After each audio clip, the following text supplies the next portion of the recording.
Be contented with such things as you have. There's something we must compare contentment with before I close, and it is satisfaction with mediocrity.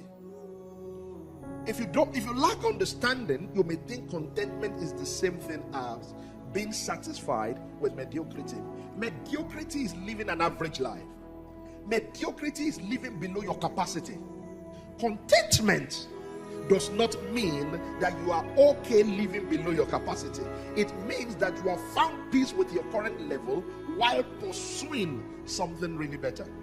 A contented man will never say, God, I give you 7 days. If you don't do it, you have lost a son. You know, when you hear this, a lady once said, Lord, I give you, I think it was 1 month. If you don't give me a husband, I will go and get pregnant. Let's see what will happen after that. I'll just go and get pregnant. The Bible says, he that sitteth in the heaven will laugh.